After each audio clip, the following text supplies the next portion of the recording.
Welcome back everyone. आज हम start करने वाले हैं चैप्टर 4 एनिमल किंगडम। आप सबकी इतनी रिक्वेस्ट पे हम ये चैप्टर स्टार्ट कर रहे हैं। दो हमारा सेल वाली यूनिट का एक चैप्टर अभी भी बचा हुआ है, वो है बायोमोलिक्यूल्स। इस चैप्टर के बाद हम उस चैप्टर को कंप्लीट करेंगे। तो चलिए स्टार्ट करते हैं। Animal kingdom.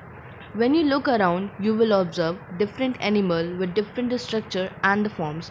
जब तुम अपने आसपास देखोगे तो ऑब्जर्व करोगे कि अलग अलग टाइप के एनिमल्स हैं जिनके अलग स्ट्रक्चर्स हैं और अलग अलग फॉर्म हैं. As over a million species of animal have been described till now, अभी तक मिलियन ऑफ स्पीशीज डिस्क्राइब हो चुकी हैं. The need for classification become all the more important. इसलिए हमें क्लासिफिकेशन की आवश्यकता और ज़्यादा बढ़ गई. The classification also help in assigning a systematic position to newly described species. जो क्लासिफिकेशन है वो हेल्प करता है असाइन करने में एक सिस्टमैटिक वे में. कोई भी अगर नई स्पीशीज़ डिस्कवर हो रही है या जिसके बारे में पता लगाया जा रहा है तो अगर क्लासिफाई कर रहे हैं तो उस चीज़ को हम इजीली बता सकते हैं कि ये इस कैटेगरी में बिलोंग करती है या ये इस स्पीशीज़ के अंदर आती है. तो क्लासिफिकेशन इस चीज़ में भी हेल्प करता है जब कोई भी न्यूली स्पीशीज़ डिस्क्राइब होती है. नाउ बेसिस ऑफ क्लासिफिकेशन, किस बेसिस पे किन चीज़ों को नज़र में रखते हुए हम किसी भी चीज़ को क्लासिफाई करते हैं कि इस बेसिस पे इसको क्लासिफाई किया गया है. तो वही पढ़ रहे हम क्या है basis of classification. In spite of difference in structure में डिफरेंस होने के बावजूद भी, फॉर्म में डिफरेंस होने के बावजूद भी अलग अलग एनिमल्स की देयर आर फंडामेंटल फीचर्स. कुछ फंडामेंटल फीचर्स हैं जो कॉमन होते हैं सारे इंडिविजुअल्स में, अलग अलग इंडिविजुअल्स में in relation to the arrangement of cell. और वो फंडामेंटल फीचर्स क्या है, किसके रिलेशन में, किसके रिस्पेक्ट में बात की जा रही है कि अरेंजमेंट ऑफ सेल कैसा है, बॉडी क्या है, सिमेट्री, बॉडी की सिमेट्री क्या है, नेचर ऑफ सिलोम क्या है, पैटर्न ऑफ डाइजेस्टिव सिस्टम जो है हमारा वो कैसा है, कंप्लीट है, इनकम्प्लीट है, सर्कुलेटरी सिस्टम कैसा है, ओपन है, क्लोज है, रिप्रोडक्टिव सिस्टम कैसा है, फर्टिलाइजेशन इंटरनल मिलेगा, एक्सटर्नल मिलेगा. तो ये कुछ ऐसे फंडामेंटल फीचर्स होते हैं जो कॉमन होते हैं. और फंडामेंटल फीचर्स किसके रिस्पेक्ट में बात की जा रही है कि सेल का अरेंजमेंट कैसा होगा, उनकी सिमेट्री कैसी मिलेगी, nature of coelom, true coelomate होंगे, ए सिलोमेट होंगे, सूडो सिलोमेट होंगे, ये सब अभी हम आगे पढ़ने वाले हैं. पैटर्न ऑफ डाइजेस्टिव, सर्कुलेटरी और reproductive system. These features are used as a basis of animal classification. अब ये लाइन इंपॉर्टेंट हो जाती है, पूछा जा सकता है क्वेश्चन कि किस बेसिस पे एनिमल का क्लासिफिकेशन किया जाता है, कौन से फीचर्स के बेसिस पे. तो क्या फीचर्स हैं ये जो सारे हमने पढ़े हैं, क्या कि कैसा सेल अरेंजमेंट है, body symmetry, nature of coelom, digestive, circulatory, reproductive system, ये सारे फीचर्स के बेसिस पे एनिमल क्लासिफिकेशन किया जाता है. और अभी हम ये सब आगे पढ़ने वाले हैं. Now level of organization. Level of organization से हम क्या समझते हैं. लेवल ऑफ ऑर्गेनाइजेशन का मतलब ये है कि जो हमारा ऑर्गेनिज्म है वो यूनिसेलुलर और मल्टी सेलुलर, हमें पता है क्या होते हैं कि एक सेल और मल्टीपल सेल. अब जितने भी एनिमल किंगडम के अंदर मेंबर्स आते हैं वो सारे मल्टी सेलुलर होते हैं, बहुत सारे सेल्स के बने हैं, ठीक है. इनके पास ये सेम पैटर्न ऑफ ऑर्गेनाइजेशन नहीं दिखा सकते. कुछ सेल्यूलर लेवल दिखाते हैं कि बस सेल प्रेजेंट होंगे, फिर आगे जब बहुत सारे सेल्स मिलकर टिश्यू बनाते हैं तो कुछ टिश्यू लेवल शो करते हैं. ये सेल लेवल हो गया, फिर टिश्यू लेवल हो गया. टिश्यू के बाद कुछ लोग ऑर्गन लेवल भी दिखाते हैं, बहुत सारे टिश्यूज़ मिलके ऑर्गन बनाते हैं. ऑर्गन के बाद क्या आएगा, ऑर्गन के बाद उसका ऑर्गन सिस्टम आएगा. और ऐसे ही भी क्या है, अलग अलग लेवल ऑफ ऑर्गेनाइजेशन है कि कैसा मिलने वाला है, कि सिर्फ सेल मिलने वाला है, सिर्फ टिश्यू से बना हुआ है, या फिर ऑर्गन है, या पूरा ऑर्गन सिस्टम है, फिर एक ऑर्गेनिज्म. तो ये होता है लेवल ऑफ ऑर्गेनाइजेशन, जो अभी हम पढ़ेंगे कि क्या है लेवल ऑफ ऑर्गेनाइजेशन. अब यही इसमें लिखा है कि दो all the member of Animalia are multicellular. जितने भी एनिमिलिया एनिमल किंगडम के मेंबर हैं सब क्या है, मल्टी सेलुलर हैं, बहुत सारे सेल्स के बने हैं. All of them do not exhibit the same pattern of organization of the cell. सारे के सारे जो हैं सेम पैटर्न नहीं दिखाते हैं सेल की ऑर्गेनाइजेशन में, कि सेल कैसे ऑर्गेनाइज है उसकी बॉडी में. मतलब खाली सेल ऑर्गेनाइज्ड है कि अब सेल मिलके टिश्यू बना चुके हैं, टिश्यू मिलके ऑर्गन बना चुका है, ऑर्गन बहुत सारे मिलके ऑर्गन सिस्टम बना चुके हैं. तो इस लेवल पे ये सारी चीज़ें डिफरेंस होती हैं. फॉर एग्जांपल जैसे कि हम समझते हैं जो स्पॉन्जेस होते हैं, अभी हम पढ़ेंगे. सबसे पहले हमारा फाइलम आता है पॉरीफेरा. उसमें जो सेल्स होते हैं वो अरेंज होते हैं एज लूज सेल एग्रीगेट. मतलब ऐसे खाली खाली ऐसे सेल पड़े रहेंगे, ऐसे लूज सेल एग्रीगेट की तरह प्रेजेंट है. दैट इज़ कि वो क्या दिखाते हैं, सेलुलर लेवल ऑफ ऑर्गेनाइजेशन दिखाते हैं. तो इन्होंने एग्जांपल ले दिया कि जो स्पॉन्जेस हैं उनके अंदर क्या मिलने वाला है, सेलुलर लेवल ऑफ ऑर्गेनाइजेशन मिलने वाला है. सम डिवीजन ऑफ लेबर, मतलब कैसे उनकी बॉडी में चीज़ें होती हैं, कैसे वो एक्टिविटीज़ परफॉर्म करते हैं। अकर अमंग द सेल्स, वो सेल्स के अंदर ही होती हैं। अब दूसरा इन्होंने एग्जाम्पल दिया है किसका, सीलेंट्रेट का। In coelenterates the arrangement of cell is more complex. अब यहाँ पे क्या हो गया, सेल का अरेंजमेंट थोड़ा कॉम्प्लेक्स हो गया। हेयर जो सेल परफॉर्म करते हैं सेम फंक्शन जो अरेंज है टिश्यूज़ के फॉर्म में, हैंस इसलिए क्या दिखाते हैं वो टिश्यू लेवल ऑफ ऑर्गेनाइजेशन। अभी हमने पढ़ा कि पॉरीफेरा में खाली सेल थे, वहाँ के फंक्शंस कौन परफॉर्म कर रहा था, वो सेल परफॉर्म कर रहा था। अब सीलेंट्रेटा में थोड़ा कॉम्प्लेक्स आ गया, सेल ने मिलके क्या बना लिया, टिश्यू बना लिया। तो अब ये कहना है जो सारे फंक्शन हैं वो सेम फंक्शन अपने टिश्यू परफॉर्म करने वाले हैं, इसलिए वहाँ क्या मिलती है, टिश्यू लेवल ऑफ ऑर्गेनाइजेशन मिलती है। I still higher level of organization, एक और है इससे ऊपर की लेवल ऑफ ऑर्गेनाइजेशन, वो है हमारी ऑर्गन लेवल। वो कौन दिखाते हैं, exhibited by the members of Platyhelminthes. Platyhelminthes दिखाते हैं और जितने अदर हायर फाइला हैं वहाँ पे देखने मिलती है। वेयर टिश्यूज़ आर ग्रुप, वही बता रहे हैं ऑर्गन लेवल कैसे बनता है। यहाँ पे टिश्यू ग्रुप होते हैं क्या बनाने के लिए, ऑर्गन्स बनाने के लिए। Each specialized for a particular function, और हर एक स्पेशलाइज होगा एक पर्टिकुलर एक स्पेसिफिक फंक्शन परफॉर्म करने के लिए। इन एनिमल्स जैसे कि एनिलिड हो गए, आर्थ्रोपोड एंड मलस्क। किस किस की बात कही, annelid, arthropod and mollusc, echinoderms and Chordata. Organs have associated to form the functional system, each system concerned with a specific physiological function। अब मतलब ये कह रहे हैं कि इनमें क्या आने वाला है, इनमें आने वाला है ऑर्गन सिस्टम। तो प्लेटीहेलमिन्थेस में दिखा मैं ऑर्गन लेवल। अब उसके हायर वाला जो हमने देखा है Aschelminthes, annelid, arthropod, mollusc, echinoderm and Chordata, इसमें क्या मिलने वाला है, organ system level of organisation मिलने वाला है। Organ system in different group of animal exhibit various pattern of complexities. अब ऑर्गन सिस्टम में भी क्या देखने मिलती हैं, बहुत सारी कॉम्प्लेक्सिटीज़, बहुत सारी वेरिएबिलिटी देखने के लिए मिलती है। फॉर एग्जांपल जैसे कि अब जो डाइजेस्टिव सिस्टम है तो एक ऑर्गन सिस्टम का ही लेवल ना डाइजेस्टिव सिस्टम, लेकिन जो प्लेटीहेलमिन्थेस होते हैं वहाँ पे सिर्फ एक सिंगल ओपनिंग होती है उनकी आउटसाइड द बॉडी। लाइक हम बात करें तो हमारी एक ओपनिंग क्या है, माउथ, और दूसरी ओपनिंग क्या है, हमारे डाइजेस्टिव ट्रैक की एनस। तो यह क्या है, दो ओपनिंग है। लेकिन जो प्लेटीहेलमिन्थेस है वहाँ सिर्फ सिंगल ओपनिंग होती है, वो भी to outside of the body, body के बाहर। That serves as the both mouth and the anus. और जो क्या काम करती है, वो दोनों का काम करती है, माउथ का काम भी करती है और एनस का काम भी करती है। And hence is called incomplete, इसलिए उसके डाइजेस्टिव सिस्टम को क्या कहा जाता है, इनकम्प्लीट कहा जाता है। और ये लाइन बहुत इंपॉर्टेंट हो जाती है, पूछा जाता है कि इनकम्प्लीट डाइजेस्टिव सिस्टम कहाँ मिलता है। अब मैं तुम लोगों से एक रिक्वेस्ट करना चाहूँगी, या तुम मेरे सजेशन समझ सकते हो कि जो ऐसे पॉइंट्स है ना उसको साइड में तुम पेंसिल से लिखते चलो एक स्पेसिफिक नोट्स की तरह, कि हाँ अब इनकम्प्लीट, अब क्वेश्चन आ जाए कि इनकम्प्लीट डाइजेस्टिव सिस्टम कहाँ मिलता है। अब तुम ऐसे पढ़ रहे हो तो तुमने यहाँ पढ़ लिया, साइड में लिखोगे तो तुम्हारे लिए जब रिवाइज करोगे ना तो फ़ायदेमंद रहेगा। इतना डीप में भी नहीं जाओगे तब भी जो इंपॉर्टेंट पॉइंट्स रहेंगे वो तुम्हारे सारे रिवाइज हो जाएंगे। तो इनकम्प्लीट डाइजेस्टिव सिस्टम का एग्जांपल है यहाँ पे प्लेटीहेलमिन्थेस। क्या है, प्लेटीहेलमिन्थेस में क्या मिलता है, इनकम्प्लीट डाइजेस्टिव सिस्टम मिलता है, और वहाँ क्या है, एक सिंगल ओपनिंग है बस। अब जो कंप्लीट डाइजेस्टिव सिस्टम है वो क्या होगा, वहाँ पे दो ओपनिंग मिलने वाली है। A complete digestive system has two opening, mouth and the anus. Similarly circulatory system भी दो टाइप के होते हैं, open type and close type. अब समझते हैं ओपन टाइप और क्लोज टाइप सर्कुलेटरी सिस्टम है क्या। जो ओपन टाइप का होगा वहाँ पे ब्लड पंप होगा out of the heart, heart से ब्लड तो पंप होगा, सेल्स में जाएगा, टिश्यू में जाएगा, और वो डायरेक्टली बातें उसके अंदर पड़े रहेंगे। मतलब मान लो जैसे तुम्हारा हार्ट है, यहाँ से ब्लड पंप हुआ, अब लेकिन जो सेल्स और टिश्यू है ना वो इस ब्लड के अंदर ही डूबे हुए हैं, ऐसे इनको अलग से कोई स्पेसिफिक सप्लाई नहीं की जा रही। तो ये होता है ओपन टाइप सर्कुलेटरी सिस्टम। वहीं पे क्लोज टाइप सर्कुलेटरी सिस्टम वो होता है जहाँ पे अलग अलग आर्टरीज वेन्स निकल के क्या दें, सबको अलग अलग सप्लाई करें ब्लड की। जैसे कि हमारी बॉडी में क्या है, बहुत सारी आर्टरीज हैं, वेन्स हैं, कैपिलरीज हैं, ये क्या करती हैं, ब्लड सप्लाई करती हैं हमारे हर एक पर्टिकुलर ऑर्गन को, ऑर्गन सिस्टम को, सबको। तो ये क्या होता है, क्लोज टाइप सर्कुलेटरी सिस्टम होता है, जहाँ पे ब्लड सर्कुलेट होता है, सीरीज ऑफ वेसल्स और varying diameters, arteries, veins and the capillaries. तो ये क्या थे, यहाँ पे हमने लेवल ऑफ ऑर्गेनाइजेशन देखा कि सेलुलर लेवल मिलता है, फिर टिश्यू मिलता है, फिर ऑर्गन मिलता है, ऑर्गन के बाद ऑर्गन सिस्टम मिलता है। ऑर्गन सिस्टम में भी कॉम्प्लेक्सिटीज़ होती हैं अलग। डाइजेस्टिव सिस्टम भी दो टाइप के होते हैं, कंप्लीट और इनकम्प्लीट। इनकम्प्लीट का एग्जांपल देखा हमने प्लेटीहेलमिन्थेस। फिर हमने देखा सर्कुलेटरी सिस्टम, वो भी हमारे दो टाइप के होते हैं, circulatory system open type and close type. Open type वो है जहाँ पे ब्लड पंप तो होगा हार्ट से, लेकिन कोई भी स्पेसिफिकली आर्टरी, वेन, कैपिलरी किसी अलग से जाके हमारे बॉडी में ब्लड सप्लाई नहीं करेगी। वहीं पे क्लोज टाइप क्या होता है, ब्लड पंप होगा हार्ट से और वहाँ पे क्या होगा, अलग अलग सप्लाई होगी हर एक को किसके थ्रू, कैपिलरीज, आर्टरीज, वेन्स के through.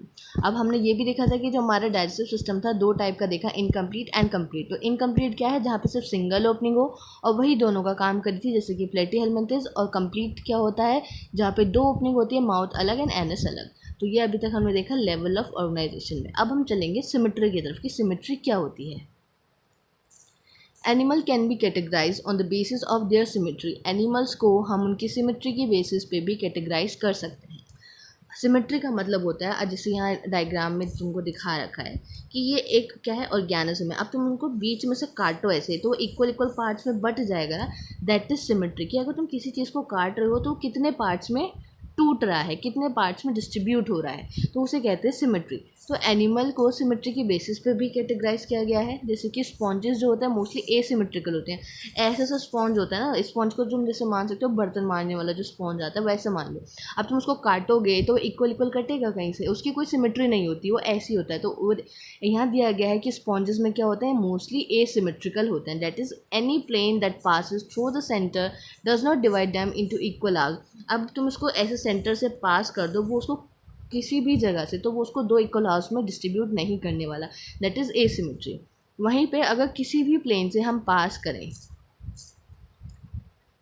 that is when the any plane passing through the central axis of the body divide the organism into two identical half, it is called the radial symmetry. अब इन्होंने कहा जब हम किसी भी plane से पास कर दें सेंट्रल एक्सिस से बॉडी की, तो वहाँ पे क्या होने वाला है, ऑर्गेनिज्म दो आइडेंटिकल हाफ्स में बट जाएगा, तो उसे कहते हैं हम रेडियल सिमेट्री। ये है इसका रेडियल सिमेट्री का एग्जांपल।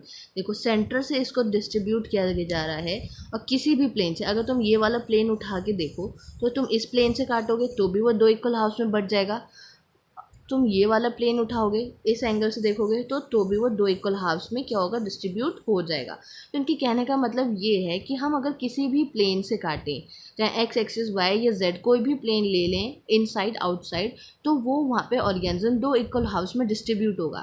तो इसे तुम कैसे याद रखोगे, एनी प्लेन, कोई भी प्लेन से आ जाए इक्वल हाफ में बटने वाला है, that is radial, radial symmetry. ठीक है। वहीं पे बात की जाए सिर्फ बीच में से पास करेंगे एक ही एक्सिस से, सेंटर से, तो वो होती है बायलेटरल सिमेट्री, जिसके नीचे दिया है ये एग्जांपल, एक ही उससे पास हो रही है, दैट इज़ बायलेटरल सिमेट्री। तो वही उन्होंने आगे बताया हुआ है कि देखो जो सिलेंड्रेट, अब रेडियल सिमेट्री के एग्जांपल क्या क्या हैं, ये इंपॉर्टेंट है बहुत एग्जांपल्स के, इस सिमेट्री के एग्जांपल्स क्या हैं, यहीं से क्वेश्चन आते हैं सारे। और ये तो बिल्कुल टिप्स पे याद होना चाहिए। एनिमल किंगडम बहुत इंपॉर्टेंट चैप्टर है, जैसे cell cycle, cell division important था, एनिमल किंगडम भी हमारे लिए बहुत इंपॉर्टेंट है। तो जो इसके रेडियल सिमेट्री के एग्जांपल है, coelenterate, ctenophora and echinoderms.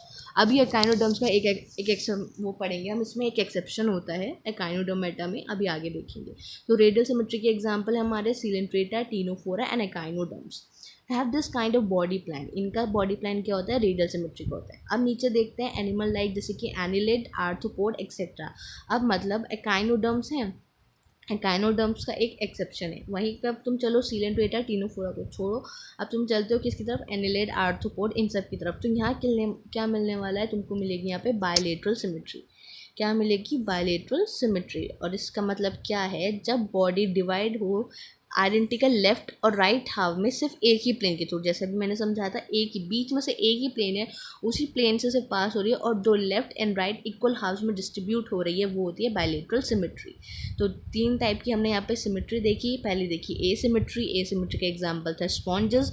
Radial का देखा जो किसी भी प्लेन से पास हो जाए लेकिन दो इक्वल हाफ्स आने वाले हैं, दैट इज रेडियल सिमेट्री। उसके एग्जांपल थे coelenterate, Ctenophora, echinoderm.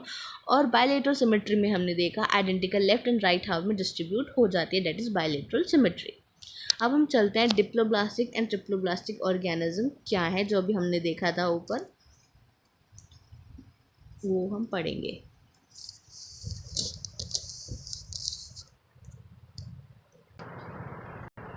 Diploblastic and triploblastic organization.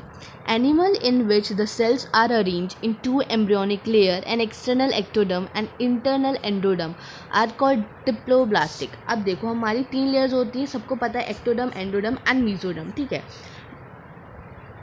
जहाँ पे एनिमल में, जिन एनिमल में सिर्फ सेल्स अरेंज होंगे दो एम्ब्रियोनिक लेयर में, मतलब सिर्फ आउटर और इनर, मतलब बाहर वाली एक लेयर में हो, एक्सटर्नल वाली दैट इज एक्टोडर्म, और एक अंदर वाली लेयर होगी वो होगी हमारी एंडोडर्म, जहाँ पे सिर्फ 2 लेयर मिलने वाली है। तो नाम से समझ आ रहा है 2 लेयर है, और 2 लेयर कौन सी हैं, ये एम्ब्रियोनिक लेयर है। ये याद रखना है कि ये एम्ब्रियोनिक लेयर है। जहाँ पे सिर्फ 2 लेयर मिलेंगी वो क्या हो जाएगी, डिप्लोब्लास्टिक। जहाँ पे एक और तीसरी आ जाएगी इन दोनों के बीच में, वो क्या होती है हमारी मीजोडर्म।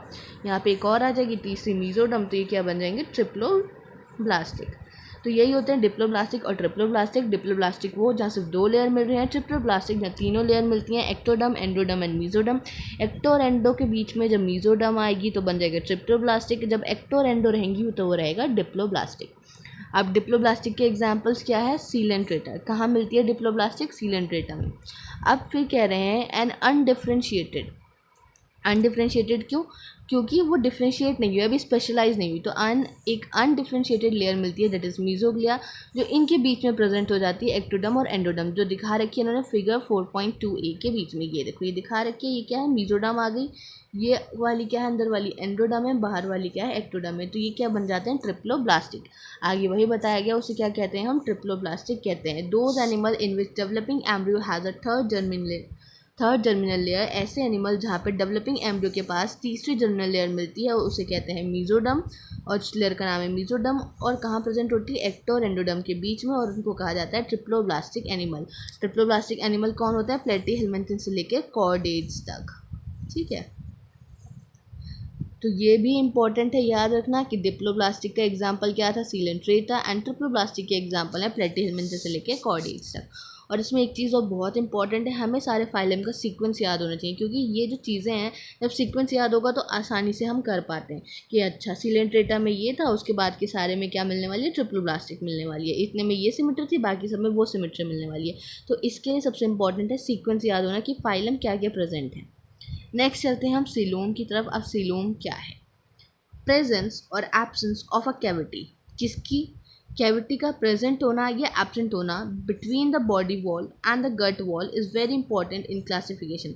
एक ये इंपॉर्टेंट कैरेक्टर है क्लासिफिकेशन के लिए कि जो बॉडी वॉल है हमारी और जो हमारी गट वॉल है उन दोनों के बीच में कैविटी प्रेजेंट है या नहीं है। तो ये बहुत इंपॉर्टेंट क्लासिफिकेशन है सीलोम वाला। The body cavity which is line by mesoderm is called coelom. जो बॉडी कैविटी को मीजोडर्म लाइन करती है उसको सीलोम कहा जाता है। तो क्वेश्चन पूछा जा सकता है व्हाट इज सीलोम। तो सीलोम वो कैविटी है बॉडी की जिसको कौन लाइन करके रखता है, मीजोडर्म लाइन करके रखती है। एनिमल पॉजेसिंग सीलोम, जिन एनिमल के पास सीलोम होती है, मतलब जिन एनिमल्स के पास ये कैविटी होती है जिसको हमारा मीजोडर्म लाइन करके रखता है, उसे कहा जाता है सीलोमेट्स। उन एनिमल्स को क्या कहा जाता है, सीलोमेट कहा जाता है। जैसे कि एग्जाम्पल है annelid, mollusc, arthropod and echinoderms, hemichordate and chordates, ये सब क्या है, सीलोमेट है। तो सीलोमेट के एग्जाम्पल हमें याद रखने हैं, ये कौन कौन है, annelid, mollusc, arthropod, echinoderm, Hemichordata and Chordata. और इन सम एनिमल्स, कुछ एनिमल्स में जो बॉडी कैविटी होती है वो लाइन नहीं करता mesoderm. Instead the mesoderm is present as a scattered pouches in between the ectoderm and the endoderm. कि वहाँ पे क्या होती है, जो हमारी मीजोडर्म है अब वो कंप्लीट ना प्रेजेंट हो गए, छोटे छोटे स्कैटर्ड पाउचेस में, मतलब इधर उधर फैले हुए पाउचेस में प्रेजेंट होने वाली है एक्टोडर्म और मीजोडर्म के बीच में। तो ऐसी बॉडी कैविटी को कहा जाता है सूडोसीलोम। क्या कहा जाता है, सूडोसीलोम। मतलब सीलोम तो है लेकिन फॉल्स तरीके से, कंप्लीटली जैसा होना चाहिए वैसा नहीं है। कि मान लो ये कैविटी थी, इस कैविटी को पूरा अच्छे तरीके से लाइन नहीं करा ऐसे मीजोडर्म ने। ट्रू सीलोम तो वही था ना जो पूरी अच्छे से उसको लाइन कर रही थी। अब ये क्या है, ऐसे स्कैटर्ड बिखरे बिखरे पाउचेस में है, तो वो क्या हो जाती है, सूडो सीलोमेट हो जाती है। सूडो सीलोमेट के एग्जांपल है एस्केलमेंथीज। ये बहुत बार पूछा जाता है सूडो सीलोमेट कहाँ मिलता है, एस्केलमेंथीज में कौन सी सीलोम मिलती है, दैट इज सूडो सीलोमेट। अभी इसके ट्रिक भी बताऊंगी कि सूडो सीलोमेट और ये ए सीलोमेट को तुम कैसे याद रख सकते हो। The animal in which the body cavity is absent, जहाँ पे ये बॉडी कैविटी एब्सेंट होगी, प्रेजेंट ही नहीं होगी, जैसे कि ये थर्ड वाला दिखा रखा है। यहाँ कहीं तुम्हें बॉडी कैविटी दिख रही है इस मीजोडर्म के बीच में, नहीं दिख रही ना, ये हमारी पूरी मीजोडर्म है, यहाँ कोई कैविटी नहीं है, नो कैविटी। तो जहाँ कैविटी नहीं प्रेजेंट है वो क्या होने वाली है, ए सीलोमेट, कि वहाँ पे बॉडी कैविटी प्रेजेंट ही नहीं है। सीलोम का मतलब ही है बॉडी कैविटी। तो सीलोमेट जहाँ पे ट्रू बॉडी कैविटी है जिसको पूरे अच्छे से मेसोडर्म ने लाइन किया हुआ है, सूडोसीलोमेट जहाँ पे कैविटी तो है लेकिन मेसोडर्म ने उसको कम्प्लीटली अच्छे से लाइन नहीं करा, that is pseudocoelomate. And acoelomate की वहाँ पे एक बॉडी कैविटी है ही नहीं, तो ए सीलोमेट का एग्जाम्पल है हमारा प्लेटीहेल्मिंथेस। तो ये था हमारा सीलोम। सीलोम का बेसिस कैसे आया कि जो बॉडी कैविटी है उसको लाइन करती है हमारी मेसोडर्म, तो बन जाते हैं सीलोमेट। ट्रू सीलोमेट जो नहीं करती तो वो ए सीलोमेट होती नहीं है, और जब करती है लेकिन स्कैटर्ड पाउचेस के फॉर्म में करती है तो वो होता है सूडोसीलोम। ये एग्जाम देखो, तीनों के डायग्राम दिए, ये पूरी बॉडी कैविटी है, इसको अच्छे से लाइन किया हुआ है पूरा, मेसोडर्म ने लाइन किया हुआ है ना, ये देखो ये भी मेसोडर्म है पूरी और ये भी मेसोडर्म है, इस पूरी को लाइन करके रखा है, तो ये है ट्रू सीलोम। अब यहाँ पे क्या है, ये ऐसे पाउचेस के फॉर्म में है ऐसे, तो ये क्या हो गया सूडोसीलोमेट। और यहाँ पे तो एब्सेंट ही है, सिर्फ यहाँ कोई बॉडी कैविटी है ही नहीं, सिर्फ मेसोडर्म है, कोई कैविटी दिख ही नहीं रही है। इधर मेसोडर्म है और उसके बाहर एक्टोडर्म है और फिर अंदर एंडोडर्म है, तो ये क्या है ए सीलोमेट।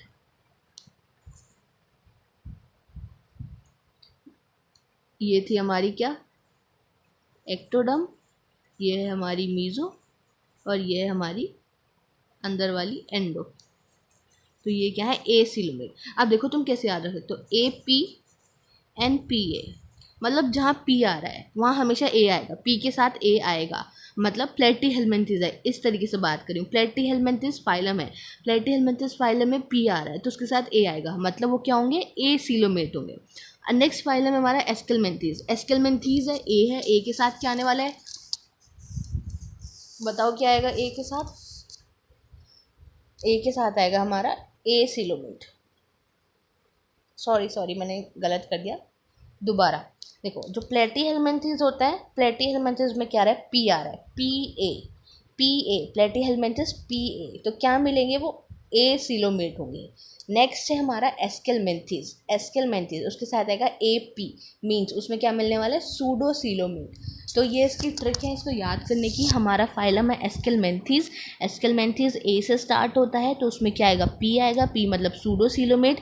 नेक्स्ट है हमारा प्लेटीहेल्मिंथेस, पी से स्टार्ट होता है हमारा फाइलम, उसके साथ क्या आने वाला है ए सीलोमेट। तो इस तरीके से हम ये सीलोम याद रख सकते हैं। और बाकी के बचे हुए हमारे फाइलम क्या होते हैं, एनालिट से स्टार्ट करके हम कॉर्डेट्स तक जाएं तो वो सारे हमारे क्या होते हैं सीलोमेट होते हैं। नाउ नेक्स्ट चलते हैं हम सेगमेंटेशन की तरफ। सेगमेंटेशन क्या होता है, in some animal the body is externally and internally divided into segment. अब कुछ एनिमल्स होते हैं ना जिनकी ये बॉडी जैसे होती है कि अंदर से भी सेगमेंट्स में बटी हुई है ऐसे, और बाहर से भी सेगमेंट में बटी हुई है, ठीक है, with a serial repetition of at least some organs, और इसमें ऑर्गन्स भी क्या होता है रिपीट होते हैं इनकी सेगमेंट्स में। फॉर एग्जाम्पल जैसे कि हम बात करें अर्थवॉर्म की, तो अर्थवॉर्म में देखते हैं भाई हम, ये हमारा ऐसे ये मान लो तुम्हारा अर्थवॉर्म है पूरा, और उसमें ऐसे छोटी छोटी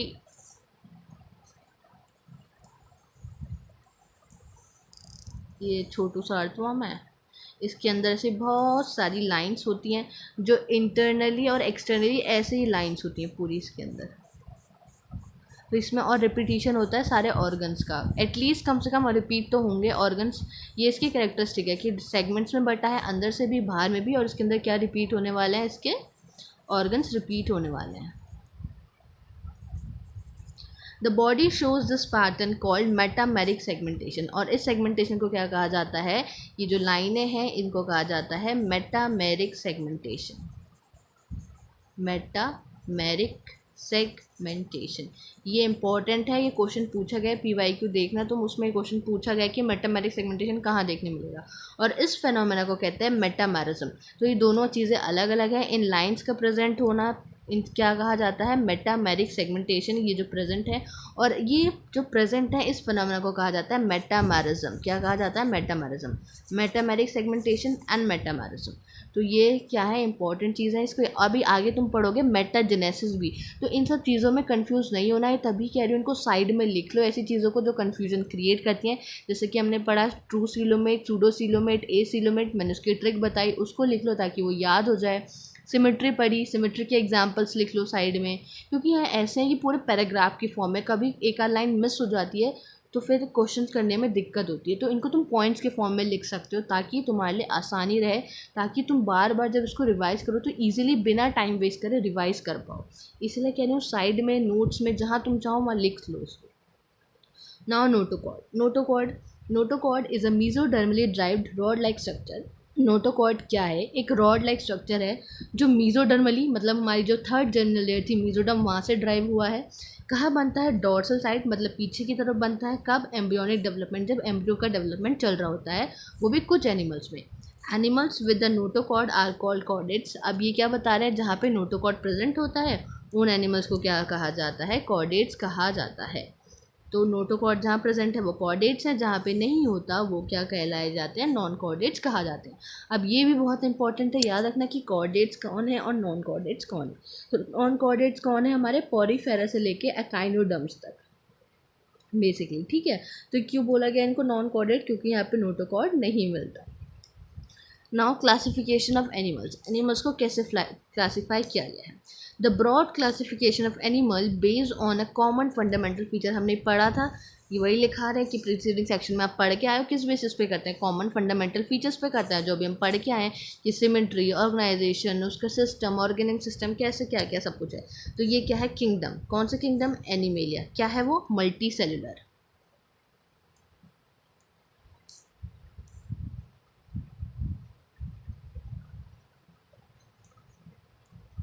लेवल ऑफ ऑर्गेनाइजेशन किस लेवल का है? सेल्यूलर है, मल्टी सेल्यूलर में सेल्यूलर है, टिश्यू है, ऑर्गन है। तो सेल्यूलर लेवल, ये बहुत इंपॉर्टेंट चार्ट है, इससे आधे से ज़्यादा क्वेश्चन सॉल्व होते हैं, देखो, और कन्फ्यूजन भी क्लियर होता है। सेल्यूलर लेवल क्या है? सिर्फ सेल मिलने वाले। किस में मिलेगा? किस फाइलम में? सिर्फ पॉरीफेरम में। सिमेट्री कैसी होगी? एसिमेट्री होंगे। बॉडी कैविटी और सीलोम क्या होगा? ये एसिलोमेट होंगे या प्रेजेंट ही नहीं होती। फिर नेक्स्ट चलते हैं हम tissue, organ and organ system की बात करें तो ये सारे आते हैं इसके अंदर लेवल ऑफ ऑर्गेनाइजेशन में। फिर दो टाइप की सिमेट्री देखी हमने, रेडियल एंड बायलेटरल। रेडियल किस में देखी? दो में, सीलेंट्रेटा एंड टीनोफोरा। ये यहाँ से याद कर लो, यहाँ से क्वेश्चन बनते हैं। तो रेडियल सिमेट्री कहाँ है? सीलेंट्रेटा में, जिन्हें निडेरिया भी कहा जाता है, और टीनोफोरा में। और बॉडी कैविटी इनकी भी कैसी है? एसिलोमेट। तो लिख लो साइड में, एसिलोमेट के एग्जाम्पल दो हुए, पॉरीफेरा, सॉरी तीन फाइलम हो गए, पॉरीफेरा एसिलोमेट होगा, सीलेंट्रेटा और टीनोफोरा, ये तीनों क्या है? तुम्हारे एसिलोमेट हैं। फिर चलते हैं हम बायलेटरल सिमेट्री की तरफ। बॉडी कैविटी, अब इसमें दो टाइप की, इसमें भी तीन टाइप देखोगे, एसिलोमेट देखोगे, फॉल्स सिलोम देखोगे, सूडो सिलोमेट और ट्रू सिलोम। तो ये मैंने तुम्हें बता दिया अभी, सूडो और एसिलोमेट का याद करना। अब देखो प्लेटीहेलमिन्थेस है, पी फाइलम है, ठीक है, क्या है? पी है। पी के साथ क्या आएगा? ए, दैट इज एसिलोमेट। नेक्स्ट है एस्केलमेंथीज, ए से फाइलम है, इसके साथ क्या आएगा? P, that is pseudocoelomate. True coelom किसमें मिलने वाला है? एनिलेट से लेके कॉर्डेटा तक सारे क्या है? ट्रू सिलोमेट हैं।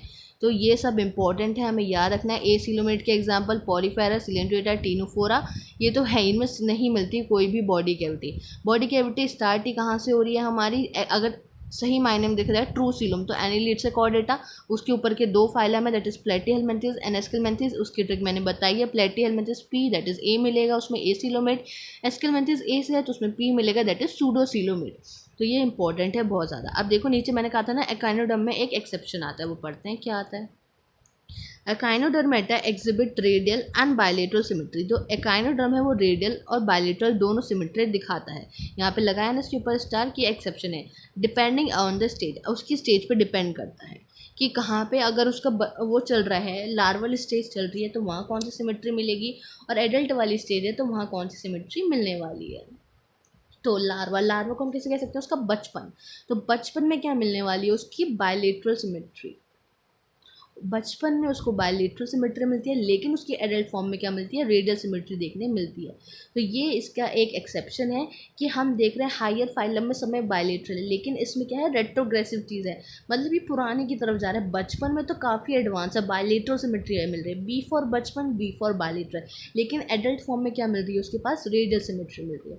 तो ये बहुत इंपॉर्टेंट है, इसे हमें याद रखना है। ये सारे कैरेक्टरिस्टिक फीचर्स बहुत इंपॉर्टेंट है, और इसी सीक्वेंस में हमें सारे फाइलम हमें याद होनी चाहिए, जिसमें इन्होंने यहाँ बता रखे हैं कि सबसे पहले क्या है? पॉरीफेरा, फिर है पहले है पॉरीफेरा, फिर है सीलेंट्रेटा, टीनोफोरा, प्लेटीहेलमिन्थेस, फिर है Aschelminthes, annelid, Arthropoda, Mollusca, Echinodermata, Hemichordata and chordates.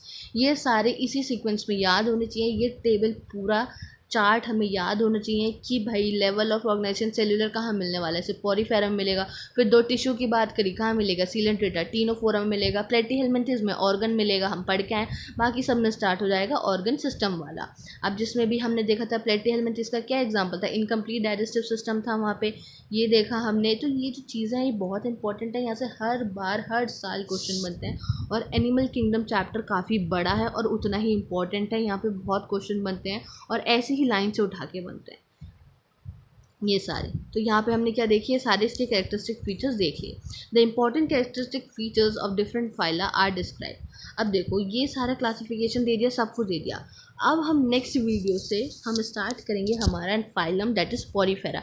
लेकिन फाइलम स्टार्ट करने से पहले जो चीज़ें मैंने बताई हैं ये बहुत इंपॉर्टेंट है, ये दिमाग में क्लियर होनी चाहिए कि क्या सीलोम होता है, क्या ट्रू सीलोम, क्या ए सीलोमेट, क्या सूडो सीलोमेट, क्या क्या चीज़ें हैं, क्या टाइप की सिमेट्री होती है, ये इतना पूरा याद होना चाहिए। जब ये याद होगा तो फाइलम पढ़ने में हमारे लिए बहुत आसानी हो जाएगी और एकदम हमें समझ आता जाएगा और याद हो जाएगा। लेकिन अगर इतना पोर्शन जितना मैंने पढ़ाया अभी तक वो तुम्हें बेसिक नहीं आता और सीधे तुम फाइलम पे पहुंच गए तो तुम्हारा पढ़ना और ना पढ़ना एक बराबर है, क्योंकि बिना इसके फाइलम पढ़ना बेकार है, क्योंकि ये बेसिक है और ये बहुत इंपॉर्टेंट है, ये तुम्हें पता होना चाहिए। और यहाँ से क्वेश्चन बहुत ज़्यादा पूछे जाते हैं, तो मेरी हम्बल रिक्वेस्ट है इतना प्लीज़ इसको याद कर लेना।